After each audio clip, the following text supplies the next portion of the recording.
मैं संदीप मिश्रा आपको सत सत नमन करता हूँ।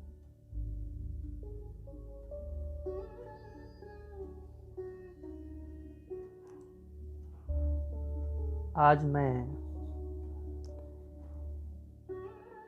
अपनी बात को एक कहानी के माध्यम से रखना चाहूँगा, जो कि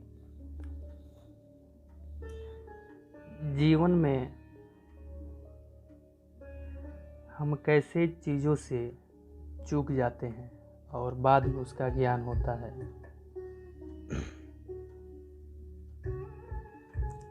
तो एक बड़ी प्राचीन कथा है, शायद आपने कभी पढ़ी हो तो भी आप समझ नहीं पाए होंगे, क्योंकि वह कहानी इस ढंग से कही गई है कि उसे अज्ञानी पढ़े तो मनोरंजन समझे, ज्ञानी पढ़े तो जीवन का परम रहस्य बन जाए। आपने बैताल पचीसी का नाम सुना होगा। आप कभी सोच भी नहीं सकते कि वह भी कोई ज्ञानियों की बात हो सकती है। बैताल पचीसी पर इस देश ने बड़े अनूठे प्रयोग किए हैं। इस देश ने ऐसी किताबें लिखी है जिनको बहुत तलों पर पढ़ा जा सकता है, जिनमें परत दर परत अलग अलग अर्थ है, जिनके एक साथ 2, 3, 4 और 5 अर्थ दौड़ते रहते हैं, जैसे एक साथ 5 रास्ते चल रहे हो। पैरेलल, समानांतर। तो जिनकी जो सुविधा हो, एक छोटा बच्चा भी बैताल पचीसी पढ़कर प्रसन्न होगा और परम ज्ञानी भी पढ़कर प्रसन्न होगा। खोजी को मार्ग मिल जाएगा, पहुँचे हुए को मंजिल की प्रतिभिज्ञा होगी। जो वो नहीं खोजी है, नहीं पहुँचा है, उसके लिए सिर्फ चित्त का मनोरंजन होगा। तो फिर क्या, वह भी कोई कम बात थोड़ी है। थोड़ी देर को मन बदलाव होगा। तो कुल बैताल पचीसी में 25 कथाएं हैं। तो बैताल पचीसी की पहली कथा है। 25 ही कथाएं बड़ी अद्भुत है, लेकिन पहले आपसे कहता हूँ कि पहली कथा है कि सम्राट विक्रमादित्य के दरबार में एक फकीर आया। सुबह का वक्त था। रिवाज के अनुसार लोग सम्राट को भेंट चढ़ाने सुबह जाते ही थे। तो वो फकीर गया उनके दरबार में। तो उस फकीर ने भी सब लोगों की तरह एक जंगली फल दिखाई देने वाला उनको भेंट चढ़ाने सुबह सुबह ले गया। और फल सम्राट को भेंट किया।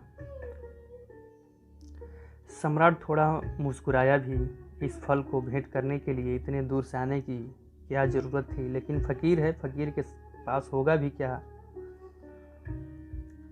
तो उसने स्वीकार कर लिया।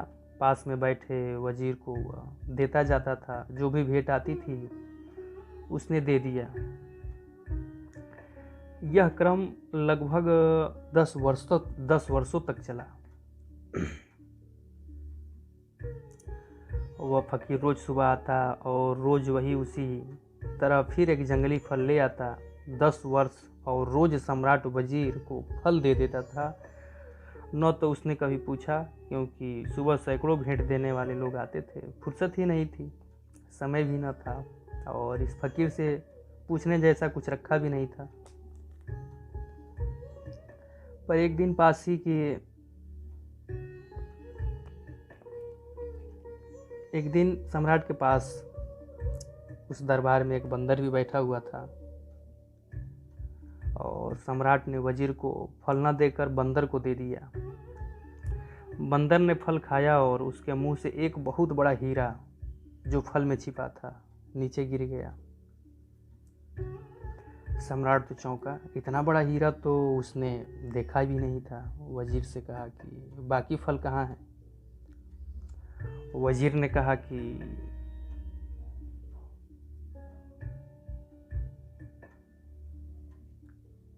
वजीर ने भी यही सोचा था कि जंगली फल है, पर फिर भी उसने सोचा कि सम्राटों के पास संभल कर रहना पड़ता है, तो एक तल घरे में वह फेंकता जाता था, क्योंकि फलों का कोई करेगा क्या। जंगली थे, खाने योग्य भी नहीं लगते थे, स्वाद भी अच्छा नहीं था। तलघरा खोला गया, भयंकर बदबू आया उसमें से, क्योंकि सारे फल सड़ चुके थे, लेकिन उन सड़े हुए फलों के बीच हीरे की चमक रहे थे। ऐसे हीरे कभी सम्राट ने देखे नहीं थे। फकीर को कहा कि यह क्या राज है, तुम क्या चाहते हो, किस लिए तुम 10 साल से यह भेंट ला रहे हो, और मैं कैसा अज्ञानी हूँ कि मैंने कभी देखा भी नहीं। मैंने समझा जंगली फल है। उस फकीर ने कहा, होश न हो तो जिंदगी ऐसे ही चूक जाती है। उस फकीर ने कहा, रोज ही जिंदगी लाती है, लेकिन जंगली फल समझकर आप फेंकते चले जाते हो, और हर फल के भीतर हीरा छिपा है, जैसा आपने कभी देखा नहीं। खैर, जो हुआ सो हुआ। अब पीछे की तरफ आप न जाएं, अन्यथा फिर आप चूक जाएंगे, और आगे की तरफ भी मत दौड़ो, क्योंकि मैं देखता हूँ सपने दौड़ रहे हैं, क्योंकि इतने हीरे। दुनिया की आप सबसे बड़े सम्राट हो गए। आगे भी मत आओ, आगे भी मत जाओ, पीछे भी मत जाओ। मैं कुछ और आपसे कहना चाहता हूँ, वह बस सुन लो। सम्राट सजग होकर बैठा। यह आदमी कोई साधारण नहीं है। अब तक समझे कि फकीर है। जिंदगी साधारण नहीं है, और जिंदगी ने आपको जो दिया है वह बिल्कुल असाधारण है, लेकिन आपको होश नहीं है। आप हंसोगे कि 10 साल तक यह आदमी क्यों बेहोश रहा। आप कई जन्मों से हो। राजा वीर विक्रमादित्य आप भी हो।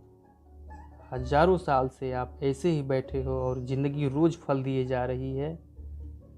हर पल छिपा हुआ जीवन का हीरा आपके पास आता है। अब यह कोई साधारण आदमी न था। राजा संभल कर बैठ गया। उसने कहा कि कहो, आपकी एक एक बात सुनने जैसी है। उसने कहा कि मैं 10 वर्षों से आ रहा हूँ इसी प्रतीक्षा में कि किसी दिन आप आ जाओगे, क्योंकि मैं एक ऐसा आदमी चाहता हूँ जो वीर हो, वह आप हो। इसलिए विक्रमादित्य का नाम वीर विक्रमादित्य। सिर्फ 2 आदमियों को भारत ने वीर कहा है, एक महावीर को और एक विक्रमादित्य को। निश्चित आप वीर हो, इसमें कोई शक शुबहा नहीं, लेकिन काफ़ी नहीं है वीर होना। इसलिए मैं चाहता था कि जब आप जाग जाओ वर्तमान के प्रति, तब मेरे काम के हो सकते हो। अब दोनों बातें घट गई। अब आप महावीर हो।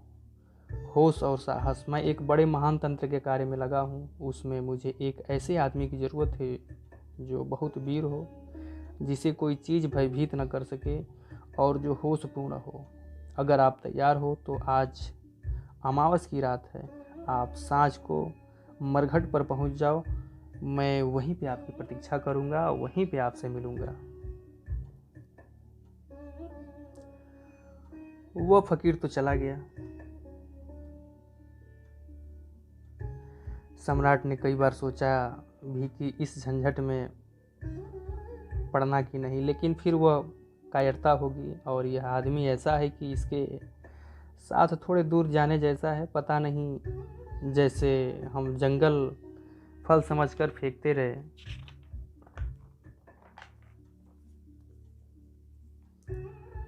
पता नहीं मरघट में कौन से स्वर्ग या मोक्ष का द्वार खुल जाए। तो समझा बुझाकर डर भी लगता था। खैर आधी रात विक्रमादित्य पहुंच गया मरघट पर। बड़ा डर लगता था, बड़ी भयंकर रात थी और साधारण रात नहीं मालूम होती थी। कभी मरघट आया भी नहीं था,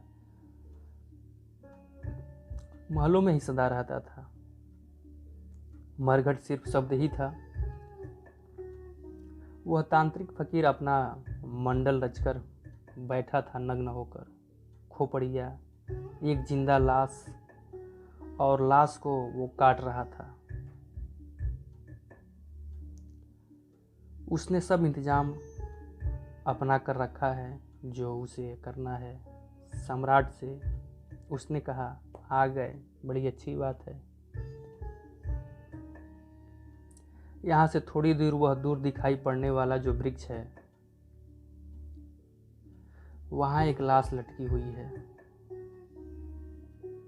तुम्हें उस लाश को वृक्ष से उतार कर लाना है, लेकिन ध्यान रखना, सजग रहना और शांत रहना, क्योंकि जरा से चुके तो वह कृपाण की धार पर चलना है।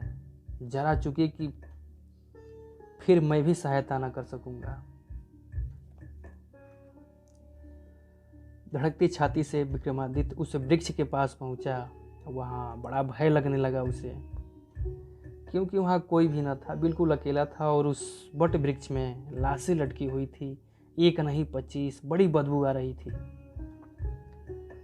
किसी तरह नाक को अवरुद्ध करके वृक्ष पर चढ़ा। हाथ पैर कांप रहे थे, वृक्ष पर चढ़ना मुश्किल था। किसी तरह उस लाश की डोरी काटी, वह लाश जमीन पर धम से गिरी।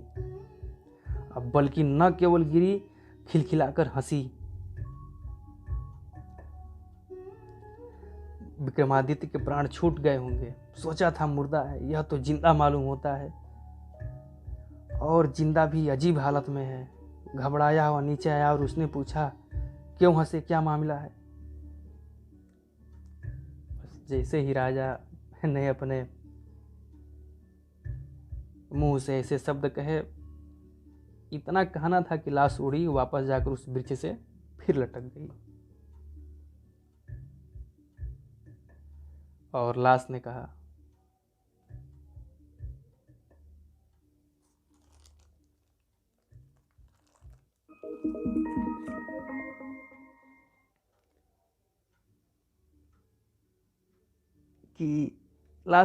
कि शांत होना, तो ही मुझे उस फकीर तक ले जा सकोगे। तुम जैसे बोलोगे चुप जाओगे, और फिर मैं वैसे ही इस वृक्ष पे आके लटक जाऊंगी।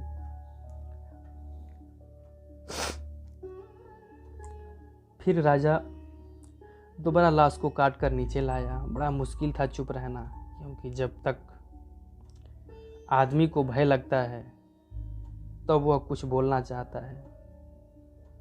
बोलने से भी थोड़ी राहत मिलती है। गीत गुनगुनाने लगता है, थोड़ी हिम्मत बढ़ती है। मंत्र जपने लगता है, राम राम जपने लगता है। कोई सहारा चाहिए। अब बोलना भी नहीं है, शांत भी रहना है। भयंकर सन्नाटा और चारों तरफ मौत।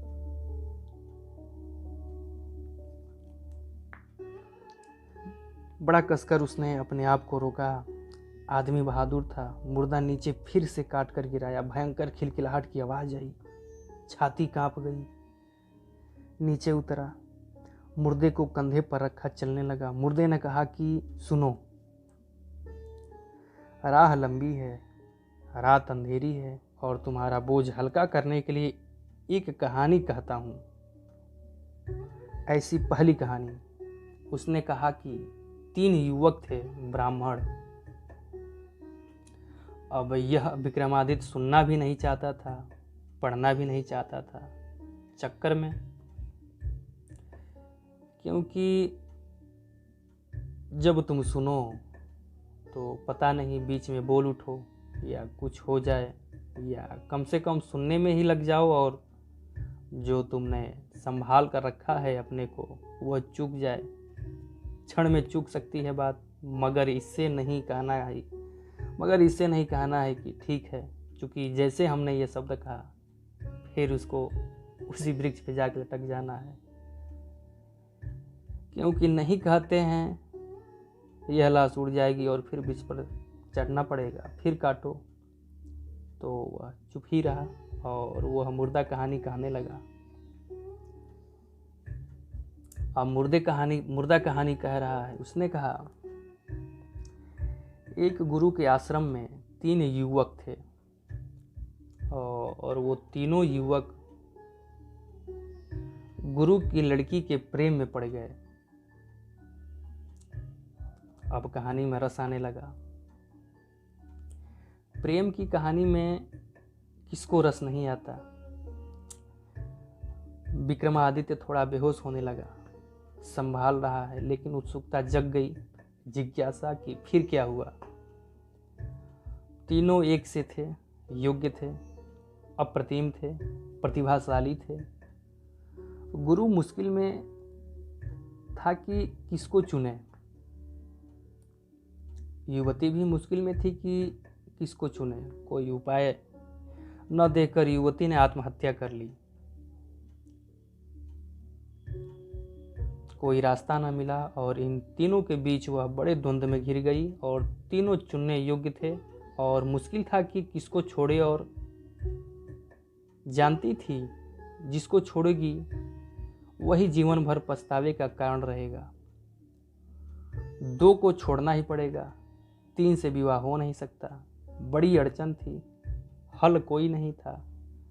हल न देकर आत्महत्या कर ली, लाश जलाई गई।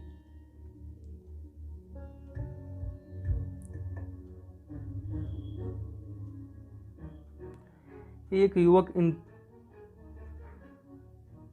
युवक उन तीनों में से तो मरघट पर ही उसी राख के पास रहने लगा। उसी राख की धुनी रमा लेता और वहीं बैठा रहता। दूसरा युवक इतने दुख से भर गया कि यात्रा पर निकल गया अपना दुख भूलने के लिए। घूमता रहेगा संसार में, अब बसना नहीं है, क्योंकि जिसके साथ बसना था वही न रही। अब घर नहीं बसाना है, यह परिव्राजक हो गया। एक फकीर भटकता हुआ आवारा और तीसरा युवक किसी आशा से भरा हुआ, क्योंकि उसने सुन रखा था कि ऐसे मंत्र भी हैं कि अस्थिपंजर को पुनरुज्जीवित कर दे। तो उसने सारी अस्थियां इकट्ठी कर ली, जो उनको गंगा ले जाता, धोकर साफ करता, फिर ले आकर रख लेता, उसकी रक्षा करता कि कभी कोई मंत्र का जानने वाला मिल जाए। वर्षों बीत गए। जो घूमने निकल गया था यात्रा पर, उसे एक आदमी मिल गया जो मंत्र जानता था। उसने उससे मंत्र सीख लिया, मंत्र का शास्त्र ले लिया, भागा।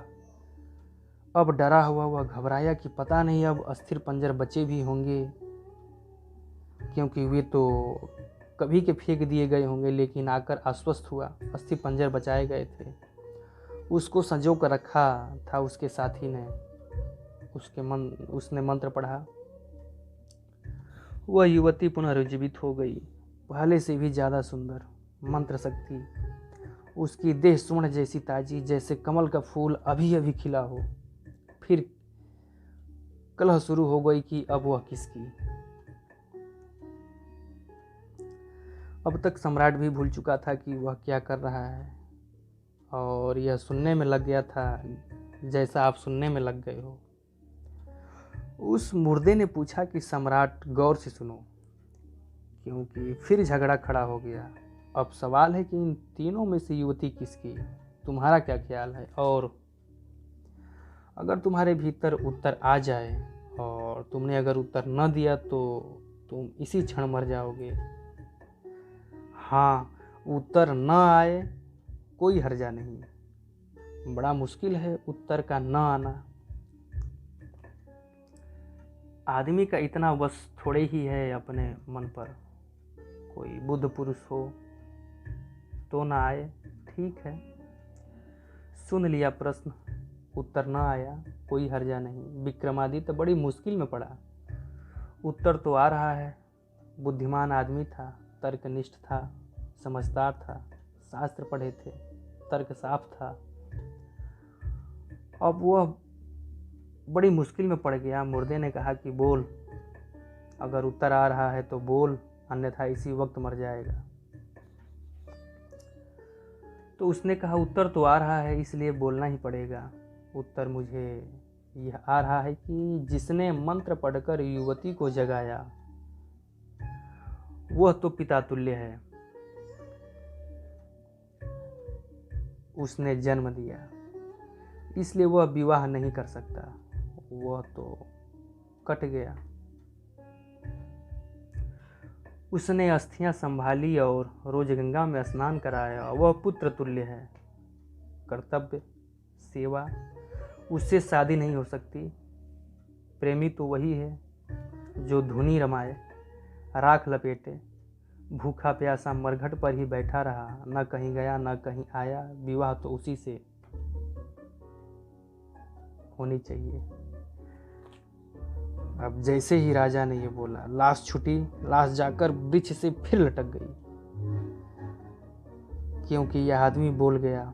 ऐसी 25 कहानियां चलती है जीवन में। आप चूकते हो जब भी मूर्छा पकड़ लेती है, जब भी आप होश खो देते हो, जब भी जागे हुए नहीं होते, तत्क्षण जीवन का सूत्र हाथ से छूट जाता है। जब भी आप जरा से अशांत हो जाते हो, विचार की तरंगों चलने लगती है, तभी जीवन का सूत्र हाथ से छूट जाता है। क्योंकि विचार ही तरंग, और आप वर्तमान से ही चूक गए। इधर उठी तरंग, उधर आप हटे वर्तमान से। वह विक्रमादित्य हार गया। वह फिर ऐसी 25 कहानियां चलती है पूरी रात, और हर बार चूकता जाता है, हर बार चूकता जाता है। 25वीं कहानी पर संभल पाता है। हर कहानी में ज़्यादा हिम्मत बढ़ती है, साहस बढ़ता है, ज़्यादा देर तक रोकता है, ज़्यादा देर तक विचार की तरंगें नहीं अनुकंपित कर सकती। 25वीं कहानी आते आते कहानी चलती रहती है। विक्रमादित्य सुनता रहता है, भीतर कुछ भी नहीं होता। तो जीवन एक तैयारी है, यहाँ बहुत कुछ है। आप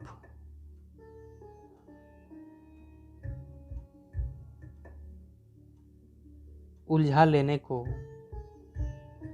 बाजार है पूरा, मीना बाजार। वहाँ सब तरफ बुलावा है, उत्सुकता को, जिज्ञासा को, मनोरंजन को। प्रश्न है, विचार की सुविधा है, सोच विचार का उपाय है, चिंता का कारण है, सब तरह के उलझाव हैं। अगर आप इस सारे संसार से ऐसे गुजर जाओ जैसे विक्रमादित्य उस मरघट से बिना बोले चुप और जागा हुआ 25वीं कहानी पर गुजर सका, तो ही आप वर्तमान क्षण के अनुभूति को उपलब्ध होंगे। अन्यथा आप वर्तमान ही नहीं हैं।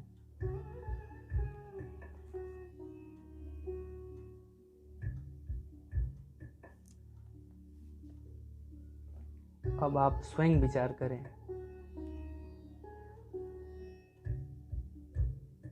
आपने हमारी बातों को इतने ध्यान से सुना।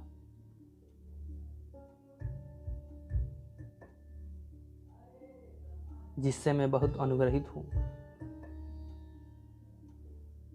और आपके अंदर बैठे उस आत्मा रूपी ईश्वर को मैं प्रणाम करता हूँ। मेरा प्रणाम स्वीकार करें। जय श्री कृष्ण।